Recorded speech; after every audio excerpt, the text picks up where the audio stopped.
Welcome to the Turnt Abel Podcast. Asleep at the wheel, not what I meant when I said I need rest, but I guess this will do, and if this is real. Hey everyone, and welcome to another episode of the Turnt Abel Podcast. Today I am joined by the Illinois-based pop-punk band Jumping Ship.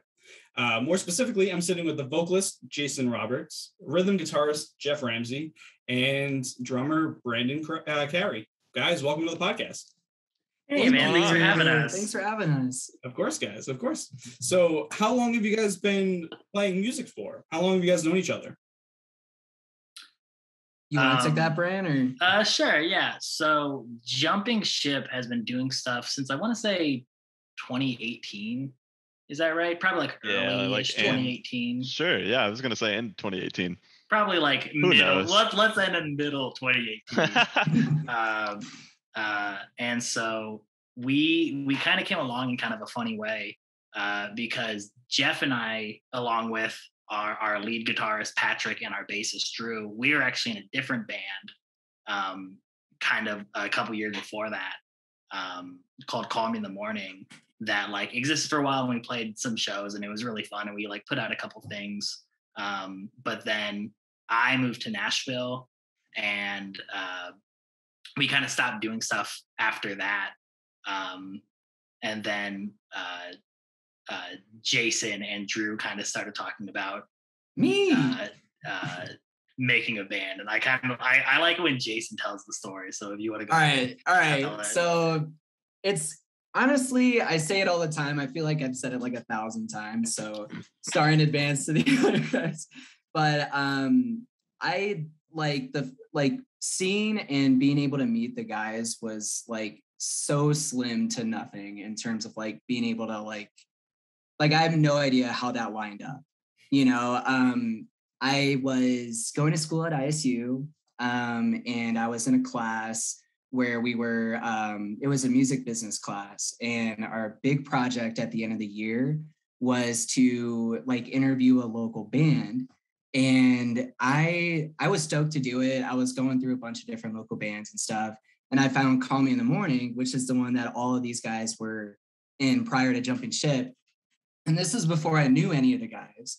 And I was listening to them and I was like, oh my God, like these guys are sick. Like they're from town and stuff. So like, I was stoked. And like, I did this whole like presentation and thing. And like, I was a big fan. So I did the whole presentation in my class and stuff. And I was just like, so jealous, like wanting to be able to do something like that for so long. And I was like, these guys are sick. Like I want to be in something like that so bad.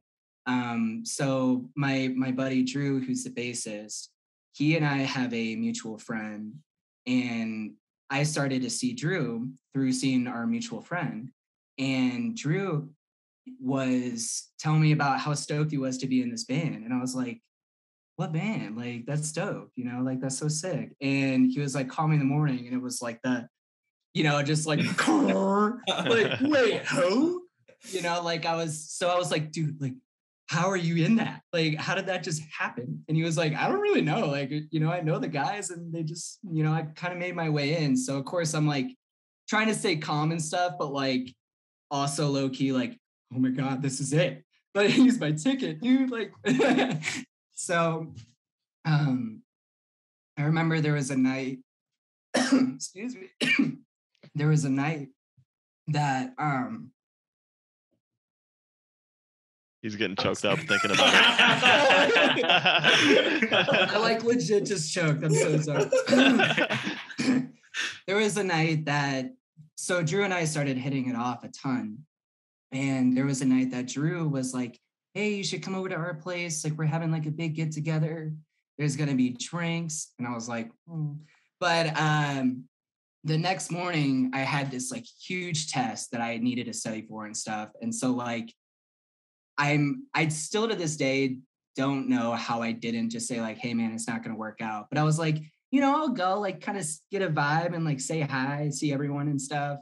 And maybe have like a drink or two, which like never just like stops at a drink or two, right? So I was there and we're having a good time and stuff. And you know how you get a little bit of that like extra confidence after like a few drinks or so. I remember I was joking with him, but also like low key serious. I grabbed Drew and I was like, "Hey man, get me in this band. Like we could do some cool stuff. It would be so fun." Like, rah. And I just remember him like turning to me and being like, "Okay, like fine, I'm down." And I was like, "Wait, what?" Like expecting it to not be like easy or something, you know, like and not just be as simple as him being like, "Yeah, I'll just like tell the guys we can make something work." So like by the time I met the guys, they were like legends to me already, you know, like local legends. I'm like, "Oh my God, they call me in the morning, guys. I'm freaking out." Like, you know, all this stuff. So yeah, that's like how we came around to things. Sorry, that took like 10 years. Which but, I love that. I cannot stress enough. Call Me in the Morning wasn't good. I loved them. I thought they're awesome. I remember specifically saying if you like throwing heads through walls and stuff. But even though like there's a lot of stuff that we like released and put out then that like I wouldn't put out now, like that time together, I do feel like made like our group of friends and like that group of people really good at writing together and really good at kind of I think there's a really, really good workflow in terms of the five of us putting songs together. And I think that time in that first band really, really helped out with that. So it was certainly necessary as much as we look back on some of it and laugh. Now, to my understanding, that wasn't a pop punk band. That was more of a metalcore band. Is that right? Yeah, it was shitty metalcore that nobody wanted to hear. It was awesome, dude. So sad. So how much music did you guys end up putting out with that band? Like a few EPs, maybe like an album?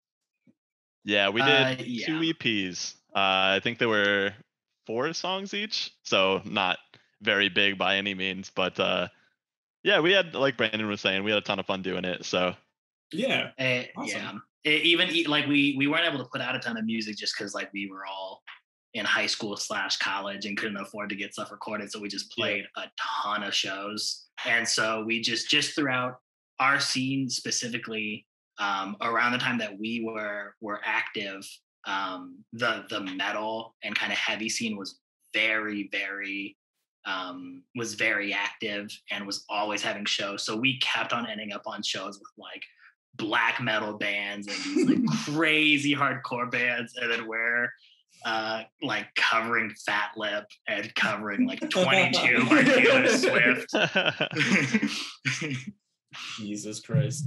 So how long have you all been playing music for? I assume when Jason wanted to just join the band, it wasn't just like someone off the street. Like, I'm sure you guys had heard him sing before.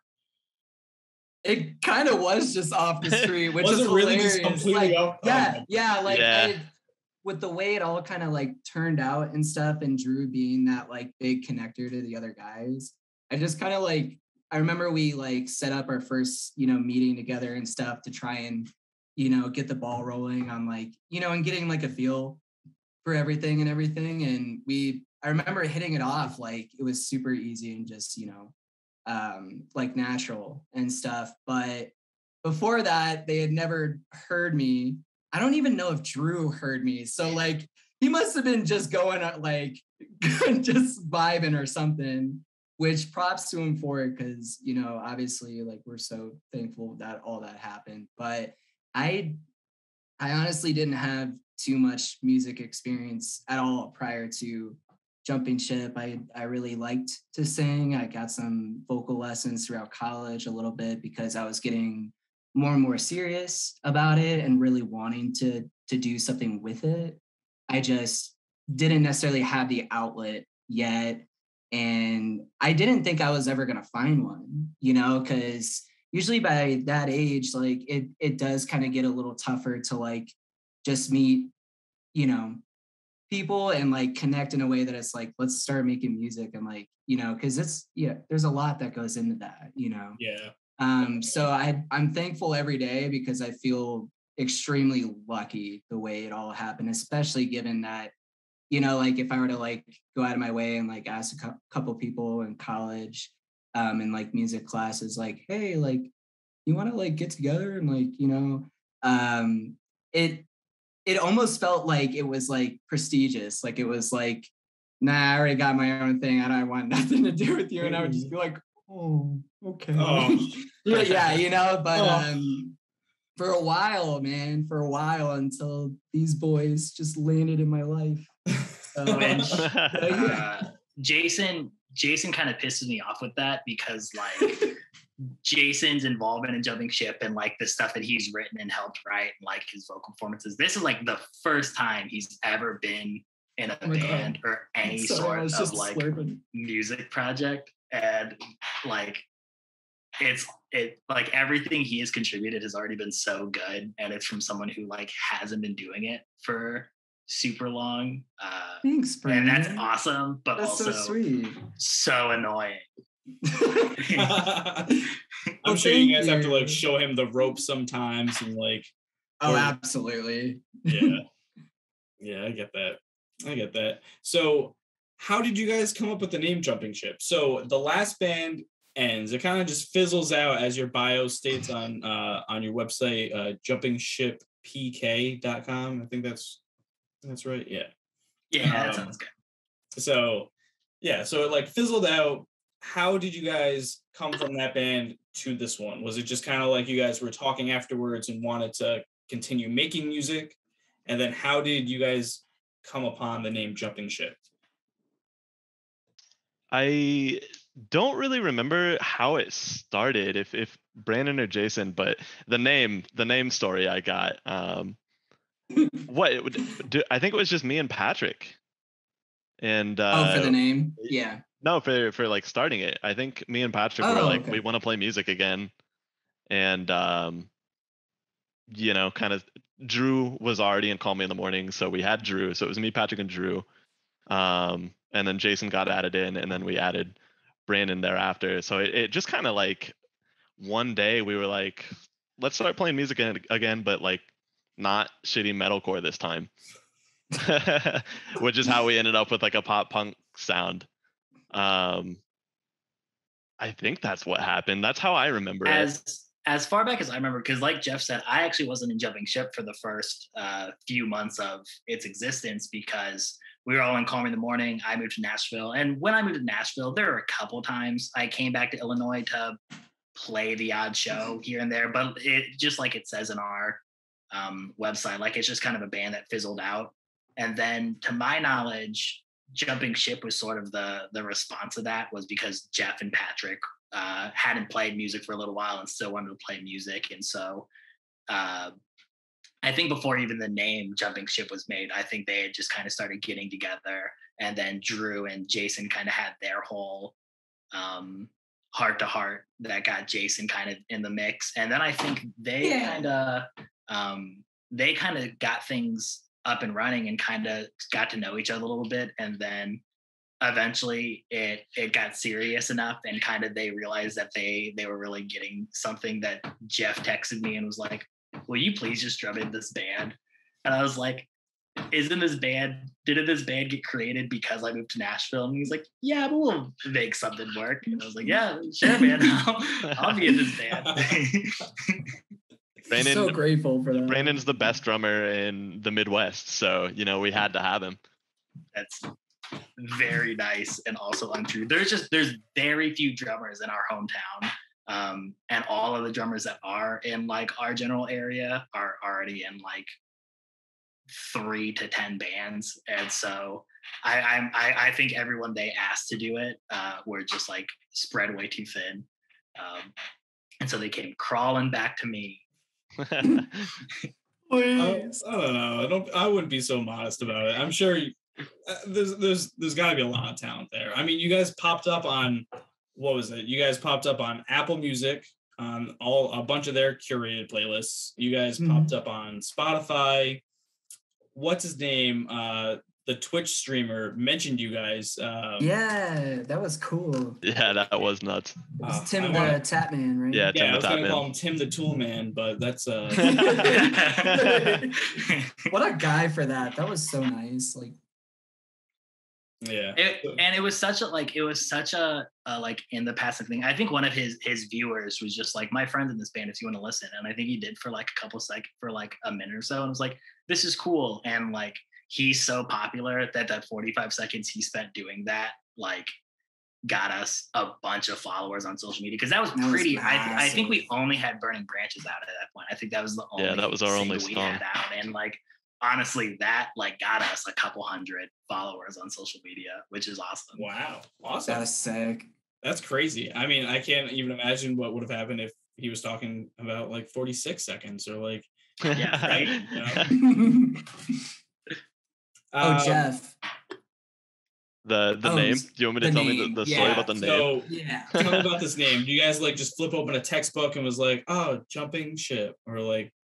It's not even that cool of a story, but I love telling it anyways. We were floating names out in like the group chat one day, and I threw out Jumping Ship because it is a Counterparts song, and Counterparts is my favorite band. Is it Tragedy Will Find Us? Is it off? Yep.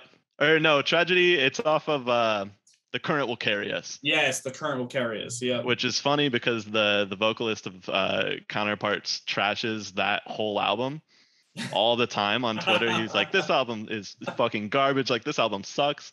But more specifically, he will trash Jumping Ship as just like the shittiest song that he's ever written, that band has ever written.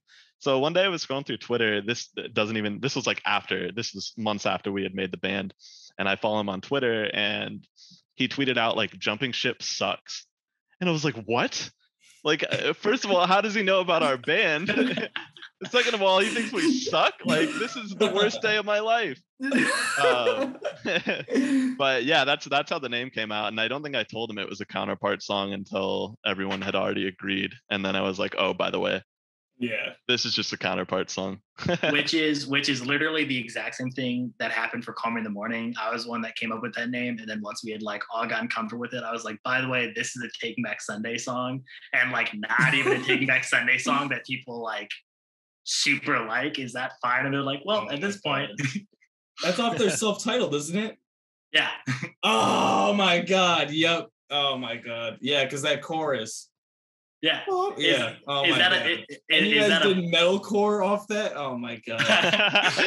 Yeah, that was the consensus. That's how we come up with band names. That's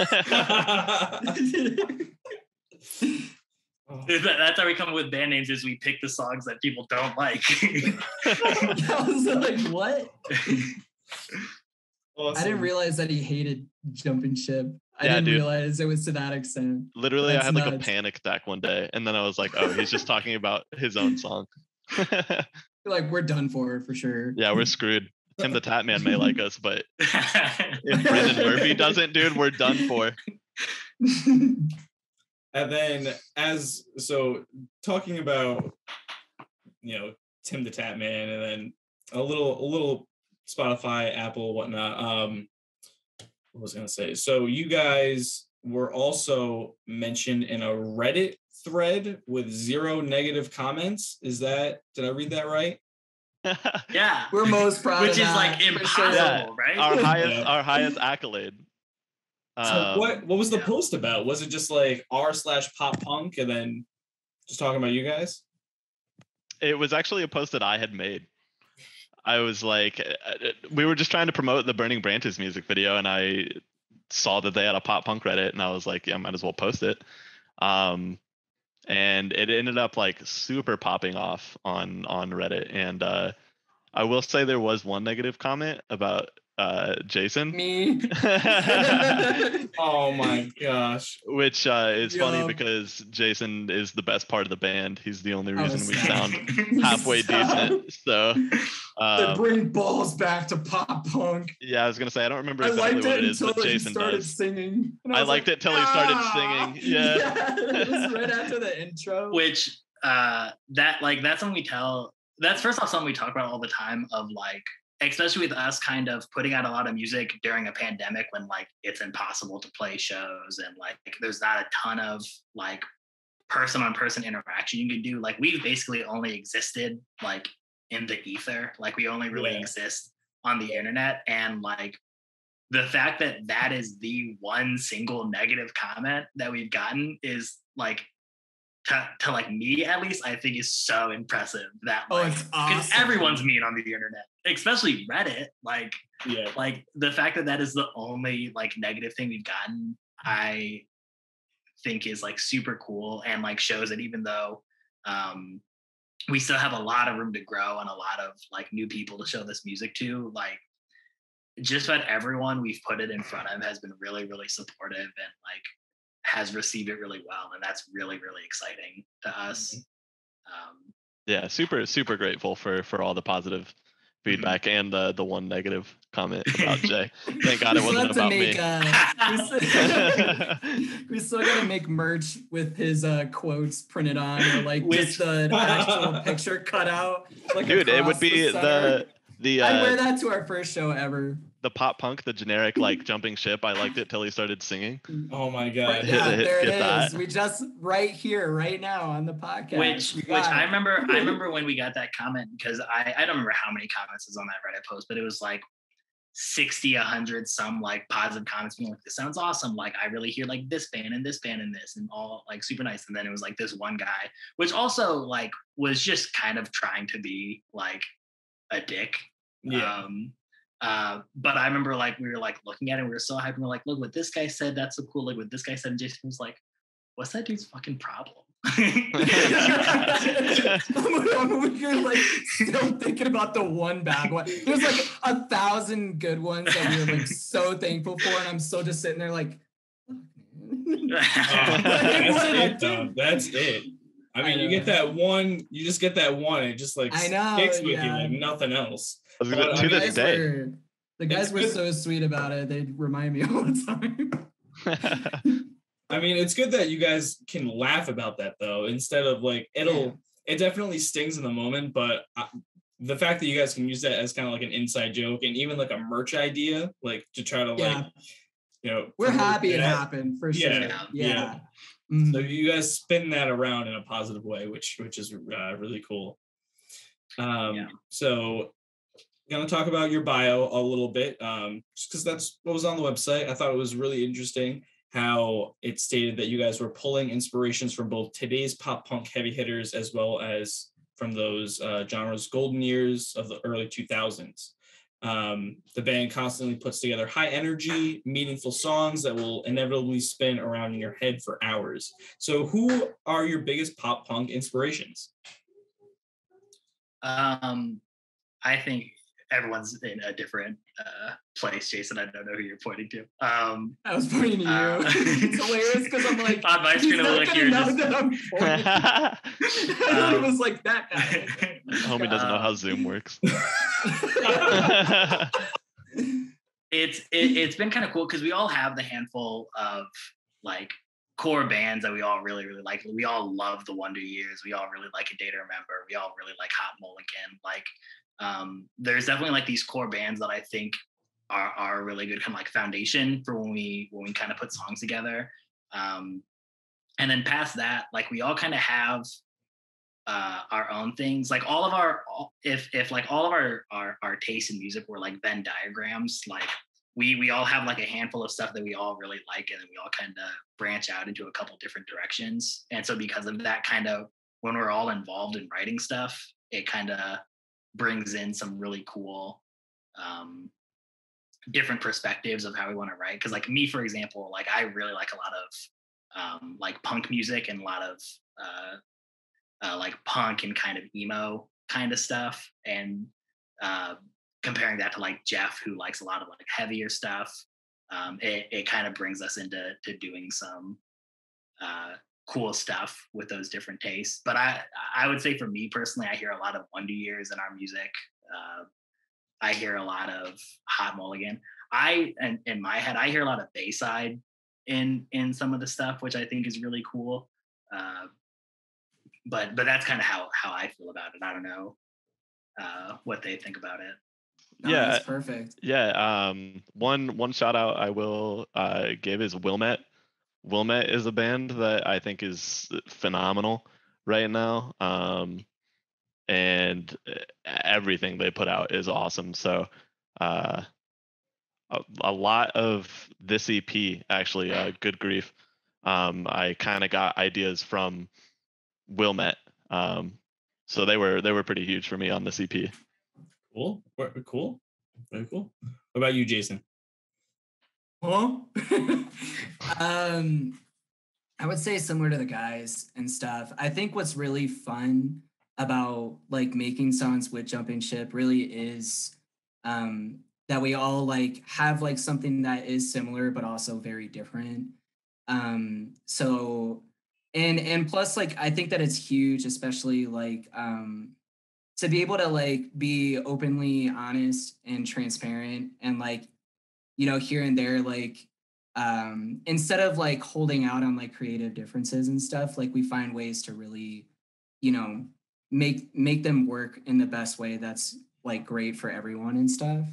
And I just have such a good time, you know, being able to work with like music with people, but let alone like my best friends and stuff. It just makes like a huge difference in the comfortability factor too, you know, like if there's a couple things here or there that I don't know how to feel about, like I don't feel like awkward or anything, like you know, we're all on the same boat with that. And I just think that's like, you know, so ideal, because if it weren't that way, I can't imagine, you know, like you hear horror stories and stuff, but I really can't imagine, you know, if we weren't able to mesh as well as we do and stuff. So like I'm always really thankful for that.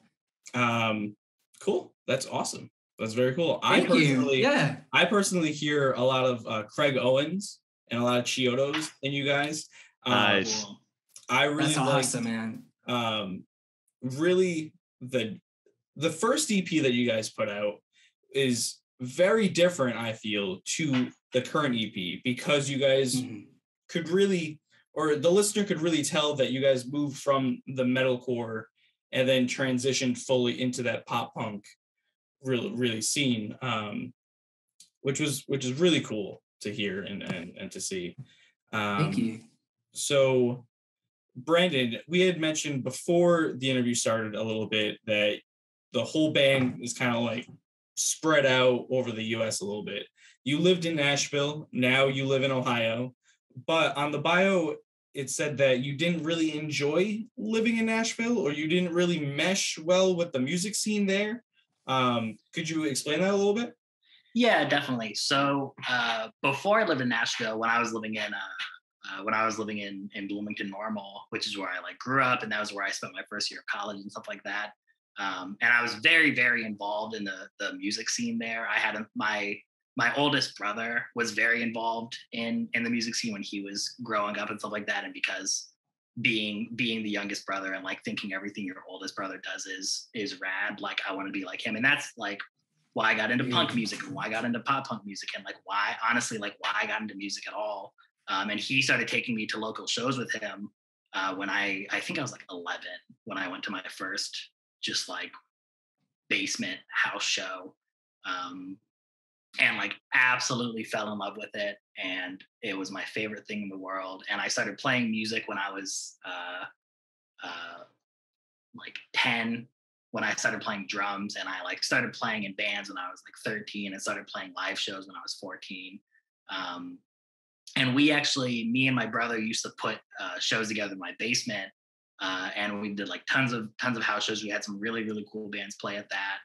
When I was in high school, me and a couple of my friends talked our high school into letting us put a punk festival in our high school for 3 years, which was super cool. And we raised like a few $1,000 for charity over the time we did that. So it was a world that I absolutely loved being in. I met a lot of really, really great people in. And then I moved to Nashville, and I'm not like bashing Nashville. Obviously, Nashville's music scene is fantastic. It's Nashville and stuff like that. But it was just very different from Bloomington Normal's scene. I first off just like met a lot of musicians and met a lot of just kind of industry professionals that took themselves really, really seriously and kind of like looked at music in a different way than I looked at music.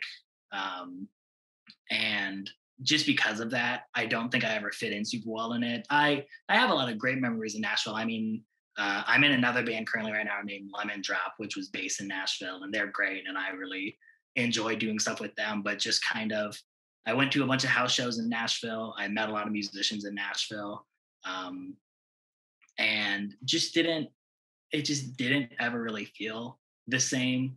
You get a lot of people where, like, especially at my school, because my school is really big on music business. I'm ranting a little bit. I'm so sorry. No, that's awesome. I study music business, and because of that, like, that was what a ton of people around me were studying when I was going to school in Nashville. And something that I thought was really cool about my school was that it taught them, like, you are an entertainer, like, you're a professional, like, work with respect, like hold yourself up with, like, a lot of respect, like, you're a professional, and, like, you should be treated like a professional, which is really cool in one regard of, like, this is a craft, this is an art, and, like, that's valuable, which is a great thing to learn. But then because of that, you have people that, like, have been writing music for a couple years that are charging $30 for this house show, or you have this person that is in their second like sound engineer class, like, charging what like industry professionals are charging for like recording, because that's what they're told to do. And, like, I'm obviously not saying, like, don't pay those people, like don't do those things for free, like the whole, like, doing it for exposure, like, that's like super lame, and I'm not saying that by any means. But you have a lot of people that, like, I don't think had a very authentic kind of upbringing or kind of, like, understanding of the music industry, and because of that, like, there are a lot of people that were just taking themselves way too seriously, or a lot of people that just didn't have the same perspective on the music industry that I had, and because of that, I just never super felt like I fit in with it. And so yeah, no, I get that. And it sounds to me like their mindset was all about making as much money as possible as fast as possible, whereas you seem to want to just play the music more and to essentially live in that moment. Oh yeah, absolutely. And, like, there's nothing wrong with wanting to make commercial music, like, that's like completely fine. Like, I'm certainly not like a DIY or die kind of guy, like 100%, but just like it. But yeah, it's what you said. It's just, like, a lot of people really concerned with what their brand was as a musician, and, like, how much money their music was making, and, like, that's just never been the scene that I grew up in. Like, I played and attended and hung out at, like, basement shows and like coffee shop shows and stuff like that, and so that's just, like, the world of live music that I kind of vibe with more. Yeah, definitely. And I mean, a lot of Nashville artists, it's kind of like a blend, and I mean, you definitely get that everywhere. I wouldn't say just to listeners, like, specifically in Nashville. There are a lot of Nashville artists who aren't centered around that, but I'm glad that you found something that's working for you, and that you're absolutely that you're out of that environment, because it seems like you're thriving where you are now, aside from nice. Being literally away from it's so nice.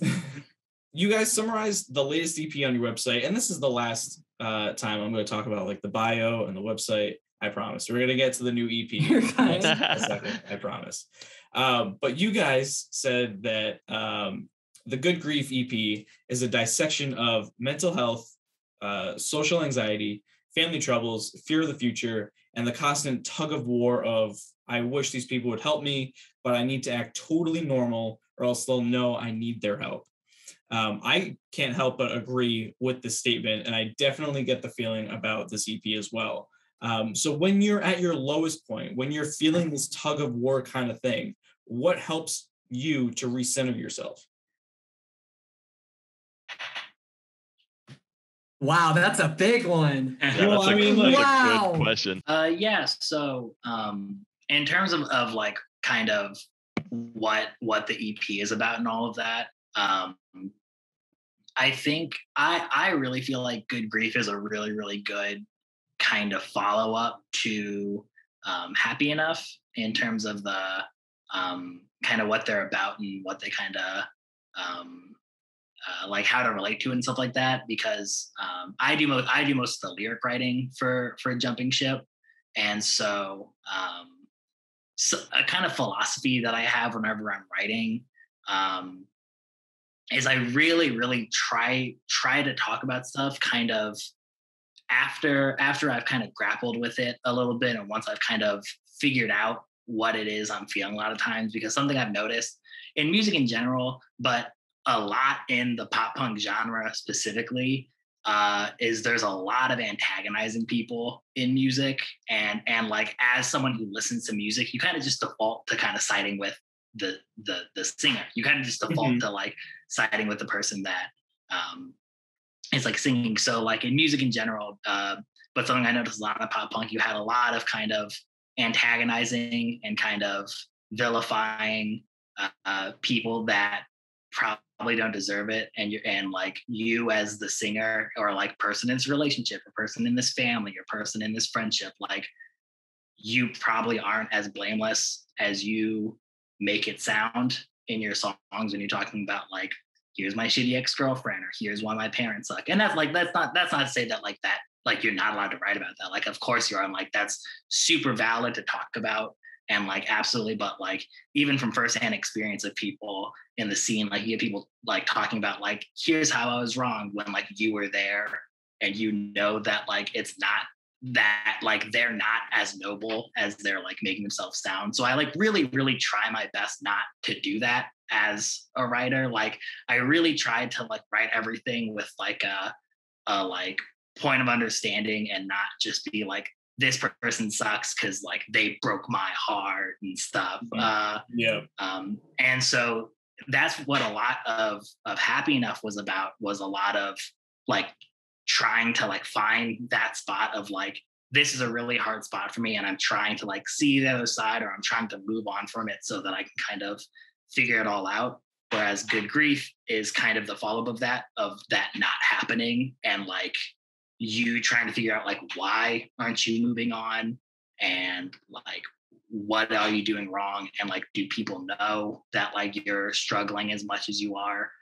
Because in terms of the lyrics, I was writing a lot of that while I was still in Nashville, and the rest of them were in Illinois. And I had friends in Nashville, absolutely, but by the last year, a lot of them had graduated, a lot of them had kind of moved to other places. All of my close friends are back in Illinois. I just felt very lonely when I was there, and that was kind of what Good Grief was about for a lot of the songs, of recognizing that for myself, but not knowing what to do with that information, because like I like didn't really have a lot of people around me to like recognize a lot of that stuff. And so that was just kind of like the main kind of undertone of a lot of the lyrics I wrote for Good Grief, of wanting people to know and wanting to like figure out what is wrong with me, but also being like self-conscious about it in a way, which like that like shouldn't be the way. Like obviously that shouldn't be the way, but like that's really easy to say rather than do. And so in terms of kind of like centering myself again, which is I guess the original question, and like kind of like getting back on track and feel a little bit better. Honestly, like the three of us has done a lot of good for me. Like saying how like Jason joined the band, and like I didn't know Jason personally before Jumping Ship, and so like I was in Nashville, so I was like coming back and we'd hang out for the weekend, then I'd go back. But like I wouldn't say Jason and I were like originally like super close best buds, like known for years, but then like we just started playing games together. We started hopping on Discord together. We the way we started writing would be like Jeff would write a guitar part, and then he would send it to me, and I would write some drums and some lyrics, and then we send them to Jason, and Jason would like make the lyrics, like really like create the like real lyrics and how they're actually going to be performed, and really like fill them out and made them incredible. And like it was honestly like this, like the three of us that like really did a lot of good for me. And like a lot of it, like there's a lot of Rocket League references and buried in this EP, between the last song being called Good Luck Have Fun, and we purposely made the EP name Good Grief so that it'd be abbreviated GG, Good game. Gotcha. I was gonna say, I thought it was like a Peanuts reference, like the scene was like Charlie Brown. He's like, my life. Sure. We're so bad at Rocket League for every Halloween shit. Like this blows. That's awesome. But that was a big thing for me. And that sounds so like simple of like just playing games and stuff like that. But the three of us, I think, really, really got tight in doing that. And I really do credit that for helping me kind of center myself during that last year in Nashville. Mm-hmm. So basically, when you're feeling at your lowest point, really reaching out to friends, family, close ones, and just bonding even with new people. Yeah, definitely really brings you out of that lull. That's awesome. Yeah, and like it's like honestly so easy to like, not easy, but like that's kind of what Good Grief is about, is like if you put literally any effort like put forth in terms of like reaching out to people and spending time with people and stuff like that, like good things happen from that. And so like I was spending a lot of time with them. I started a job that had a lot of coworkers that I really liked and a boss that I absolutely adored. And like it's stuff like that where literally just it's so easy to say to try to like put effort forward. Like I know that that's so hard to do when you're like actually in that position, but like as someone who was like in that position for a really long time and really had a lot of trouble like taking that first step, like once you do take that first step, it like really you really do notice a change in attitude and kind of perspective and everything. Definitely. And it's all about taking that first step, but it's also the first step is also the hardest because absolutely. Yeah. But that momentum, once that momentum starts getting going, I mean, it's hard to stop that. That's awesome. So how did you guys come about the artwork for the EP? And then did you guys draw on it with like pencil yourself, or did that come like later? Did it come like at the same time? So my girlfriend Madison is behind the artwork and stuff, and the guys and I were chatting about different ideas that we wanted to do. We know we wanted to do a different style than the first EP with Happy Enough, which looked more of a like kind of like graphical design kind of perspective rather than like kind of like a painting based sketching kind of thing.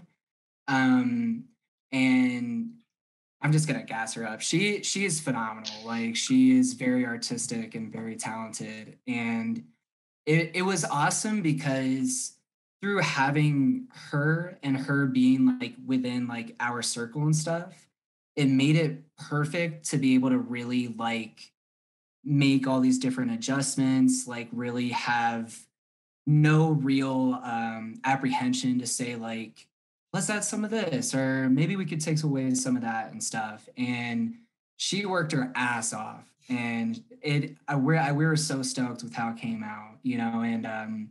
And so it was actually a painting originally. There was a painting prior to the official one that it is now that she spent a ton of time on, and we decided to scrap and go like a lighter route because now it's kind of like nice and bright, kind of like, oh, you know, wow. But before it was a lot, before it was a lot darker and stuff. And we didn't have the sketchings added on top of it either. So we wanted to do more to kind of like bring some like light to it, you know, and, you know, change that kind of dynamic. So she painted the entire painting itself. And then what she did was she took a piece of glass, like a glass panel, like, and laid it above the painting, which was on one of those, what are they called? You know, the little diddly-doos. Canvas. Thank you. Hello. I love that. The you're dating an artist. But she was able to put the glass like on top of it. That way she didn't have to like, you know, she could adjust, she could erase, she could do a bunch of different things, line them up in different spots without like affecting the painting itself. So that was super fun to play with because once the painting was done, we were all like super excited, like, let's add some critters, let's add a bunch of different stuff to it, make it cute and pretty. So that's kind of the process of what happened and stuff. And again, with her being within our tight-knit circle, it really worked out in terms of us getting what we really wanted, even if there were just little things, it all added up, and it was a lot of time and effort. And we're stoked with how it came out. It's beautiful. So definitely. So yeah, it was a fun time, it was definitely fun to work on something jumping ship related that wasn't necessarily music based too, a different art form in a sense, which even though it's just for the cover and stuff, it was just such a fun time, so. Definitely. It sounds like a lot of fun. Do you think that she's going to be the one to create the third EP or the fingers crossed album, hopefully coming out within the next year or so? That would be sick. I would definitely say that just kind of depends, future wise, if we decide to go another route again and switch the whole thing up. But just the fact that things came out so well and stuff, and what she's capable of and stuff, I could definitely see that being a thing. And if not, we'll always still have this really beautiful stuff that she was able to put out. So. Definitely. So yeah, she might be. We'll see in the future for sure. Cool. Awesome. Yeah. So I don't want to talk too much about eventual album, eventual third EP. I am excited for it. I'm trying not to talk about it too much. But you guys have so far released 2 music videos as a band. One of them they're both directed by Alex Zarek, both very good. One of them was for your track Burning Branches from your first EP. And then the second one was for Sooner or Later, which came out a little more recently. Right. What was it like to create both of these videos? Do you prefer one or the other? And then I'd love to talk about that alligator mascot afterwards. I would say, well, firstly, both music videos were a blast to do. And the guys were able to work with Alex prior to jumping ship through Call Me in the Morning, which was really cool because they already had a perspective on, what kind of quality, which he does great quality. And on top of that, a personal connection to him. So it didn't have to be an icebreaker, now try and get into the music video, that kind of feel and stuff. Mm-hmm. So it was really great for me being the new person and stuff, and it being my first time for basically everything that the guys had already done before with Call Me in the Morning, because I felt a lot more comfortable given the fact that Alex made it comfortable, everyone knew him, all that kind of stuff. And I think how good of a time we ended up having with Burning Branches let us really start to brainstorm more bigger and fun ideas and stuff for Sooner or Later, which is how the whole plot line and the Crocodile Mascot came about. The Crocodile Mascot was a handmade costume. Actually, my one of my best buddies, his brother has autism, and my brother also has autism. And back in our hometown in Bloomington Normal, there's a program called the Penguin Project and the Seedling Project, and both of them actually put on plays and shows, and the actors and actresses are people with disabilities, and they have different mentors and stuff that really help them to be able to put on the play and stuff. And it's phenomenal. It's amazing. It's for real. But what was really fun was the first year that my buddy's brother, Austin, who has autism, joined to do a play. He actually had a role that was just the crocodile, and it was for Peter Pan.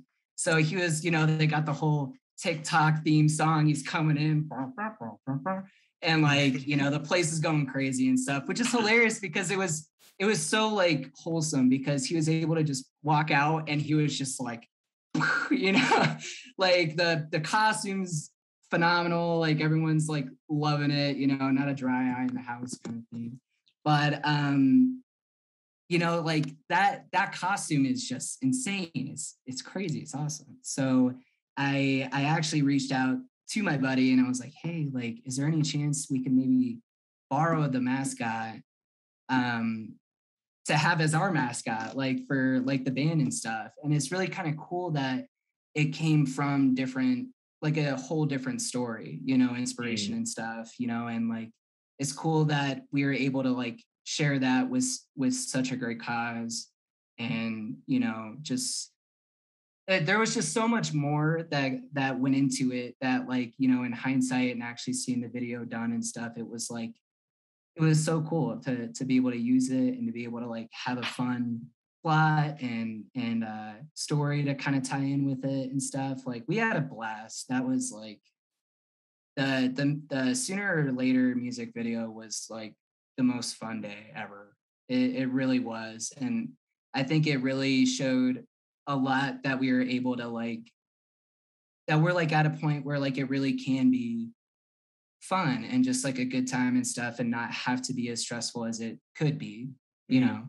So yeah, like that was just a bunch of music video stuff, but yeah, it was it's actually funny. The person that was in the alligator costume was the lead guitarist to our old band, which is why like if you look through at the music video, like at one point he's painting something and the person has a Call Me in the Morning shirt on in the painting.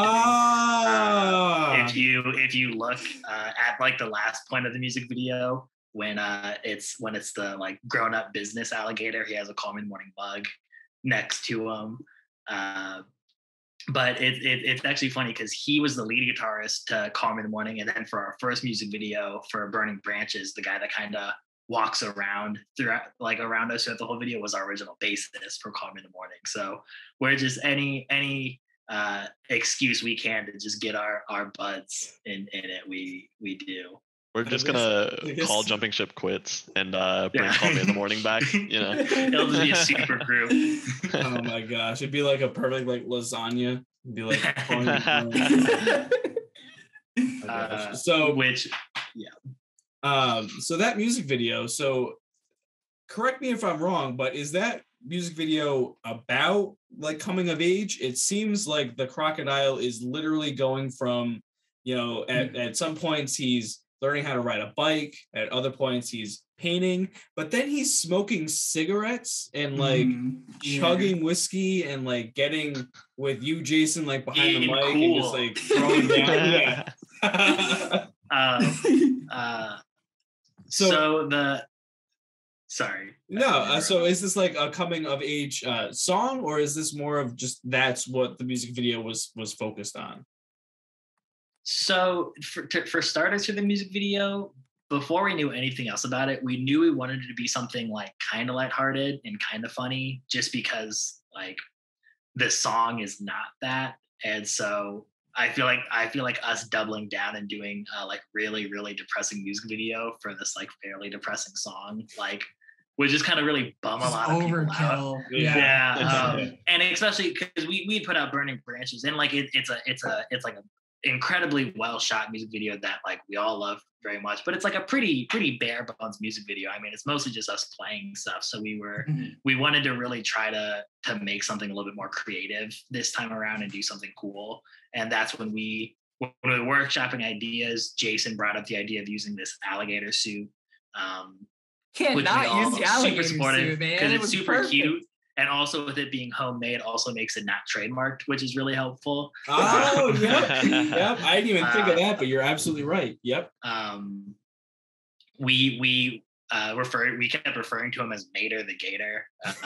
And so we just got really, really attached to this idea of using this alligator outfit for something. And so that was sort of the idea, was we would it would be kind of a coming of age story in the sense that song, kind of like the chorus of it, which there's a little bit more to it than the chorus, but the idea of like eventually we're all going to fall out of love with this life that we have, and we're going to kind of feel like we've been cheated or we've been lied to or something like that. That's kind of the general concept of that, is of this like happy like childhood, and then you get older and you start kind of messing around a little bit. Yeah, exactly. And then like by the time you're an adult, you're working this like office job and stuff like that you don't really resonate with at all. And so it was just kind of the idea of kind of realizing that and wanting to do something about that. And that's where kind of like him eventually like getting up and getting over it and going hard during the last little bit of the song comes from. I have a real gripe with the shoot of that music video, because the idea to begin with for the childhood shots was that anybody doing stuff with him as in the childhood phase would like be like a dad in a way. And so like we shot my stuff first, so I like tucked in my shirt really tight and like pulled up my jeans, and then we shot Patrick's stuff and he like did the same thing, and he had like a belt that he tied up, and then we got to Drew, and Drew was like, I'm not gonna do that. So then the rest of it is just like so now instead of us looking like dads, like I just look like a dork. Dude, Patrick like really like nailed the dad look too. So I felt so bad because like half of people weren't and half people were, but Patrick was like really nicely dressed up and stuff. Yeah, but Patrick at least like pulled it off. Like he looked like a snack for sure. But I was just like, oh shit! Like we didn't like. Where was the memo? We should have all like dressed up then, right? So we wouldn't have to be alone. I think Drew is just wearing a Cardinal shirt and like basketball shorts. And he was like, I'm not going to do that. We're like, okay. Jesus. Fun times. Fun times. That really was such a fun time, man. Yeah. I will say my favorite of the two is Burning Branches, because there's a shot you can see Brandon's belly button in the Burning Branches music video. It's like super slow-mo and you can super see it. So yeah. Oh, it's clear as day. Not only can you super see it, not only can you super see it in the like music video itself, but like prior to us releasing that, Alex Zarek also sent us like promo like trailers that we could use and stuff like that. And like I think he sent us 2, and both of them had my belly button in it, like front and center. I'm pretty sure it's all over like the comments section of the video too. Sick like, belly button shot, dude. Yeah, like a timestamp of right. Just a little Easter egg for people paying attention. That's exactly it. That's exactly it.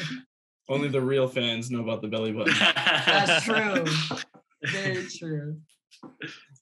So in this EP, I feel like parents are mentioned a few times during it, and 2 to 3 songs, I think. On Attic, certainly, through the lyrics. And I gave you all that I had, but you still can't get a grip on the man who made me all that I am. I saw that as referring to a father figure, the man who made me all that I am. And then lying to myself through the lyrics, because I'm my father's son, I can love anyone, but I'm my mother's kid, I can't get anything done. Do you frequently draw on your parents, or just like growing up, or just your childhood as inspirations for lyrics, or was this mainly centered around for this EP?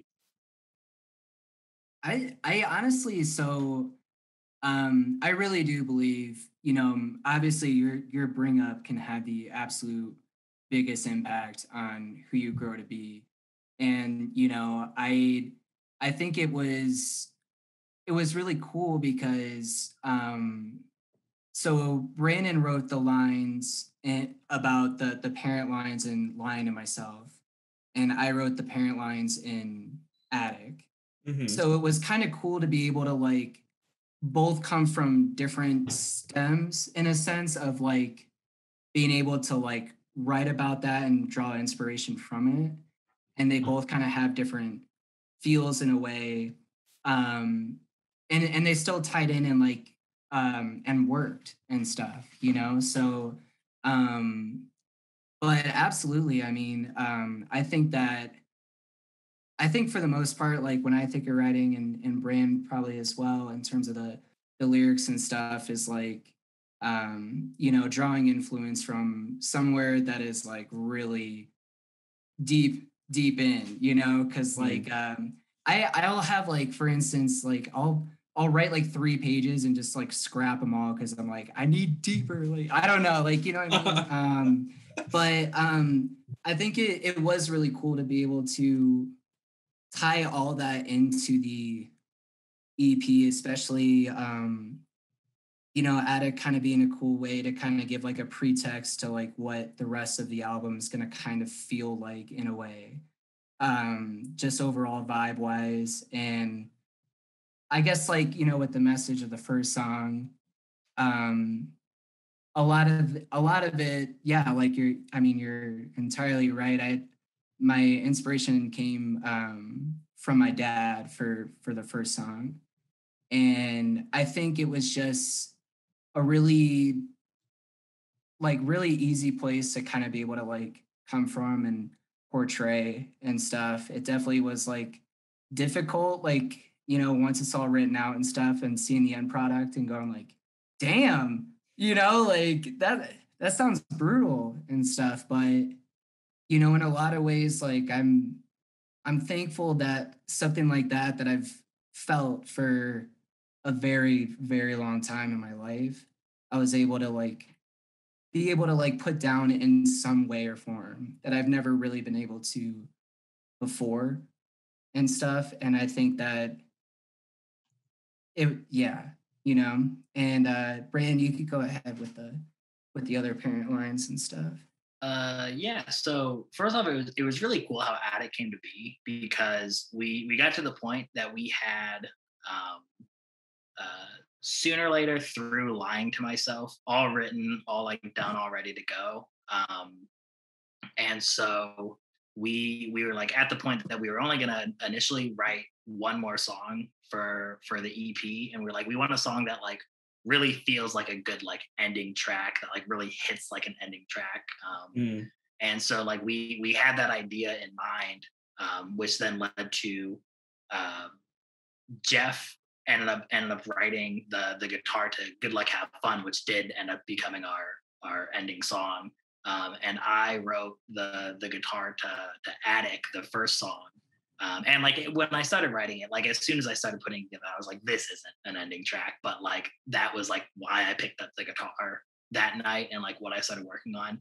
And so like I wrote it, I thought it was kind of cool. And I was like, we'll put this on the back burner. We'll like remember it at some point when next time we're like putting new music together. And I just showed it to them. And then because Jason wrote all the lyrics to Attic, like Jason wrote the whole song, which again goes back to the fact of like that's like one of the first like he hasn't been doing this for very long, and that song is so good. Thanks, Brian. Of like I sent that to the two of them just as like here's a thing that I made, like we can use it at some point. And then Jason got back to me and he was like, I wrote lyrics to that. And you're like, oh. And he showed it to us, and it was like really, really rad. Like we all really liked me it. The whole time. Let's put this on the EP. That sounds awesome. But it's cool how that came up though. Yeah, that it really was. It felt really like kind of sporadic, but like it felt like it really worked. And that was it's kind of ironic that the intro ended up being the very last thing that we like ended up actually like getting together and stuff. But I think it was awesome though, because we had the excuse of trying to like you said, trying to make like an ending / intro song, and then it just kind of worked out. Yeah. And then the Lying to Myself little snippet about the parents was kind of the idea behind that was just you grow up for a really long time, and you like really, for me at least, like I really didn't relate to my parents a whole lot, like not, which isn't like a knock by any means, but like I just like didn't see myself in a lot of like personalities and things they did and something like that growing up. And then that line I wrote when I like realized that's not true, and like there's like a little bit more to my parents that I realize I like do relate to than the like 16-year-old me would like to admit. So that's where that line came from. So going back on some lyrics that definitely stand out to listeners and myself. I loved track 4, Darker Colors. You're the hole in the floor that I boarded up so I wouldn't fall in anymore. And then it directly comes, because you're the hole in the floor that I keep prying up so I can feel something once more. I fucking loved that. I thought it was so fucking cool. And then also, yeah, lying to myself. What was the lyrics? It was, I just keep doing things that I know is not fair to me, like cheating in solitaire and lying in therapy. Because when you play solitaire, you're just playing it by yourself, Yeah. So you're literally cheating yourself when you're by yourself, but then you're also cheating yourself because the person that's supposed to be helping you, you're not being truthful with. So I think listeners can definitely resonate with that. I definitely did, as you can tell. That's awesome. Brand's a genius, dude. Yeah, he's the best drummer in the Midwest, and he's the best lyricist in the Midwest. he's got it all going. Definitely. So now we're gonna talk about merch for a quick sec. So you can, for those listening, you can get a Fox hoodie, a Happy Ghost t-shirt, a maroon Coast to Coast dog t-shirt, all on the band's Bandcamp page. Is there any other merch that you guys have coming out in the next upcoming months? Any like summer merch, any like fall scarves, shit like that? Maybe. There's a ton of different ideas we can for sure tie in together. We've all been very busy, like huge life, what would you guys call that? Like life-altering things are happening, Bryn with the big move. And Jeff just bought a house. Just got a new house. I bought a house. Like some grown-up things are happening. Yeah, isn't that whack? Huge. That's awesome. Like, thank you. Yeah. So stoked about that. Which that's also been something that's been tricky for this, because like this EP just came out, and like it had like when we figured out the release date, that was like months and months ago. We didn't know like all of this stuff was going to be happening when it came out, so it's been kind of tricky to balance like promoting it and repping it and doing cool stuff with it at this current time, which has been tricky. But we have a handful of merch all designed and figured out, and then I know there's like a little bit more we want to do. It's just a matter of funding it at this point. Yeah, but it's definitely the goal. We have a couple things that I am really, really excited to put out. It's pretty different. Like we had one artist who did like the all of the artwork for all the singles and EP for the first album, named Shannon Conway, who is based in Chicago, I believe, and like is the greatest, is so talented, so good to work with. And she also did all of our merch for that first, for all of those first EPs. Every like piece of merch we have out right now, I believe she's done. And which like is awesome, and like we'll go to her 1,000 more times. But I think our mindset, especially with like the album art and kind of vibe and style of Good Grief being like, we wanted it to, we made like a point for it to be different than the first one, just so it doesn't all like gel, like kind of just like get stuck together. Yeah. And so because of that, we wanted to, at least for the first little bit of merch, do something like not through her, just so we can get like a couple new designs out that kind of feel a little bit different. And because of that, it led to us designing a bunch of merch. And oh god, which may or may not be good. Who knows? Yeah, if we're gonna have to drop it, people are gonna be like, bruh. If nothing else, it's really funny, and like hopefully that sells some, and then like we can put these out, and then we can be like, okay, now we'll go back to Shannon and get like the good merch. Oh yeah. But we're hoping to get some of that stuff out as soon as possible. Cool. Awesome. Very cool. Well, fingers crossed that the EP comes out on vinyl. Brandon, I can see you're a collector as well. Yeah. So, all, dude. Yeah. So hopefully. Yeah, yours is better. I don't know. You showing us your room? There you go. Bye, Jason. Jason, the Zoom's about to end. Oh shit! He's just leaving. Bye, guys. Oh, the light's not working, bruh. Sorry.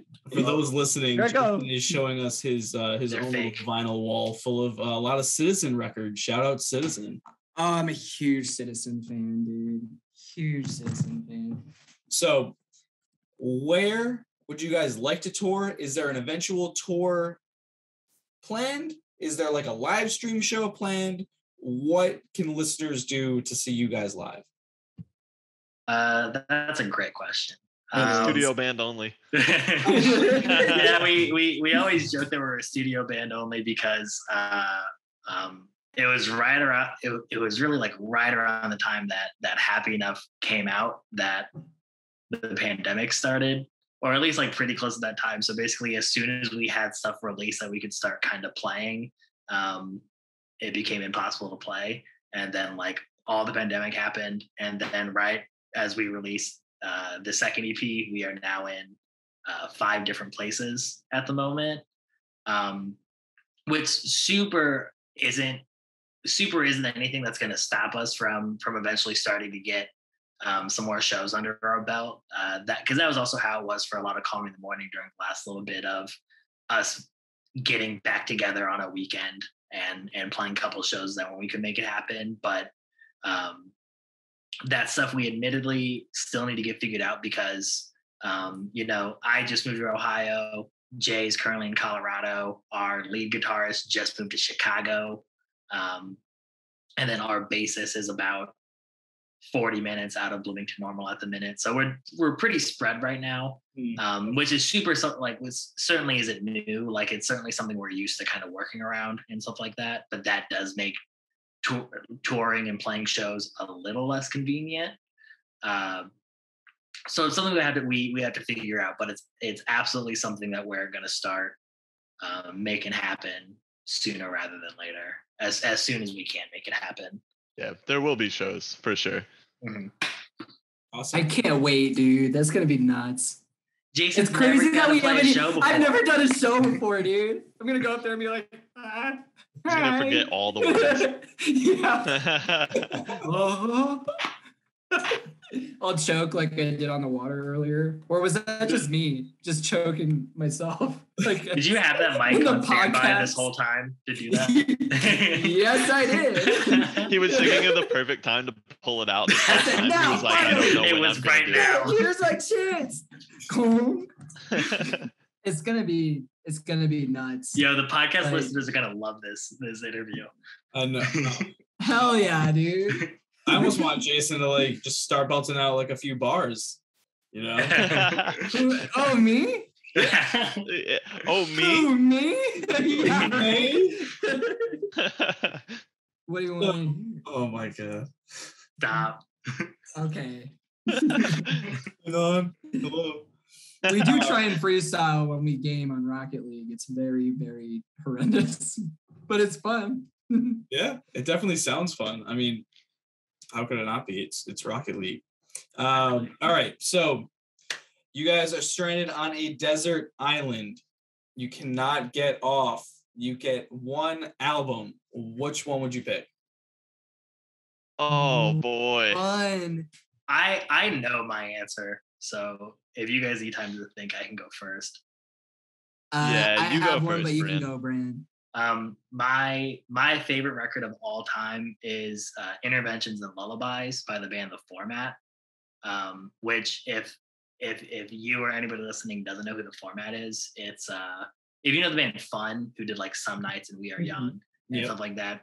Before Fun, the lead singer Nate Bruce was in a band in the early 2000s called The Format, which was just like an alt rock band around the time that used to play a lot of shows with like Steel Train and with like Taking Back Sunday and stuff like that. Just kind of like that universe of alt music. And that record was like the first record I ever listened to in my life that like made me feel something at all. Like, because I mean, I was pretty young when I heard it for the first time. I was probably like 9 or 10, and so like like there's plenty of music that I like listened to and enjoyed, and I had my MP3 of like 15 songs and stuff like that that I like. But that was the first record that like I listened to, and like it made like, I don't know, it's just like resonated with me. It like resonated with somehow as a 9-year-old. But ever since then, like the Format in general is my favorite band of all time, and like both of their records are records that I consider my favorite because I'm a very, very seasonal music listener in terms of like what I'm listening to in like the summer versus the fall, and like they're the only band that I can listen to like in any like weather or season or like mood, and like really, really enjoy still. So that's how you know it's different, man. You know it's a different kind of which is this blue record.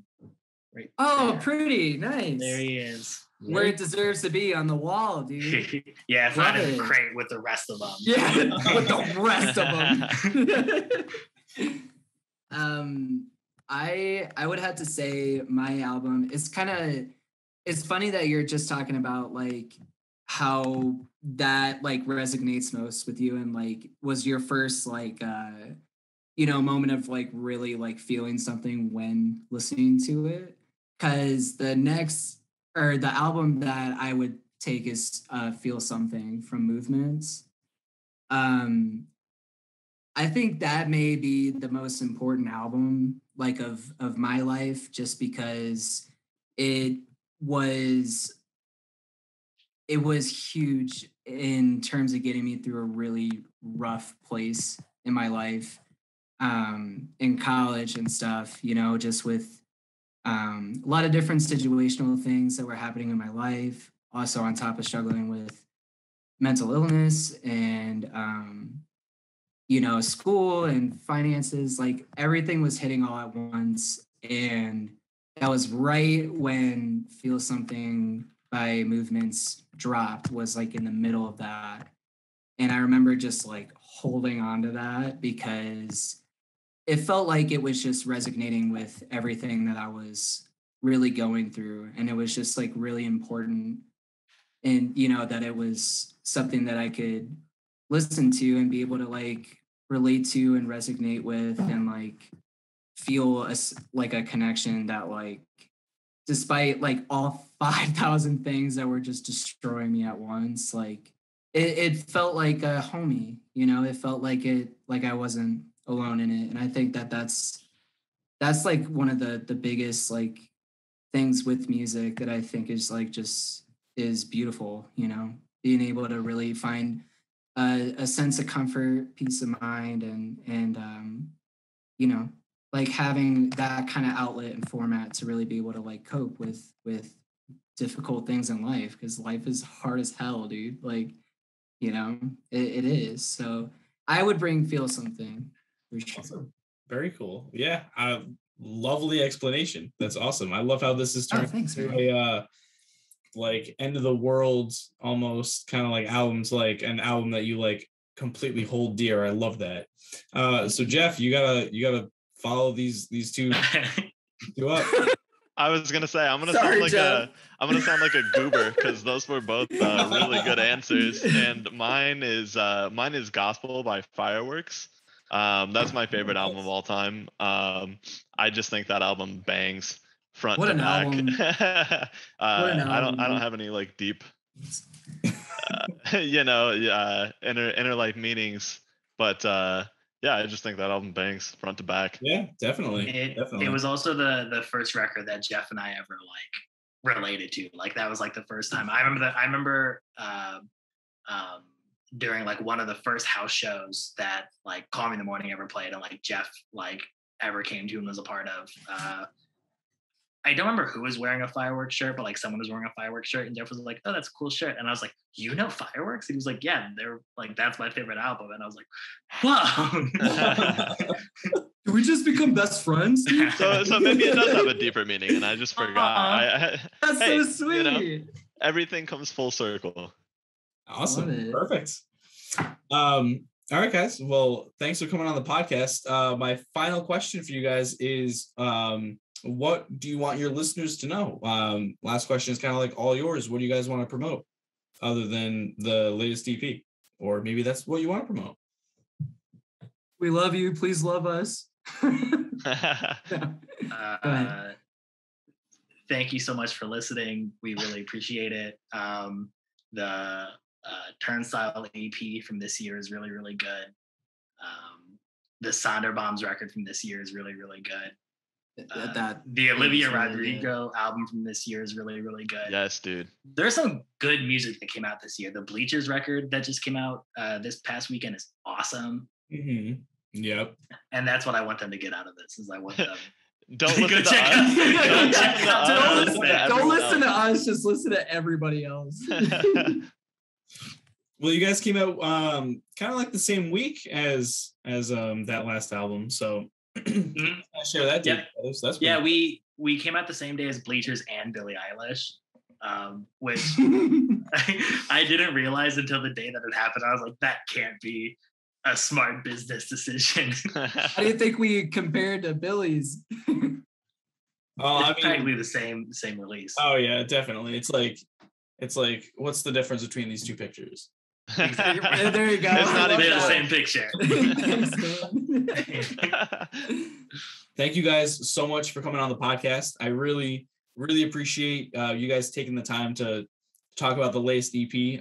Everyone, if you haven't listened to Good Grief, please go stream that right now. It's on all major platforms, and it definitely deserves the 25 minutes that the runtime is. So it's short. It's pretty short. It flies pretty fast for sure. Because it's so much fun to listen to, though. Thank you. That's so nice. And thanks for having really us. This has been a blast. Yeah, this I was awesome. like, keep it going, dude. Yeah, now we're gonna interview you for 40 minutes.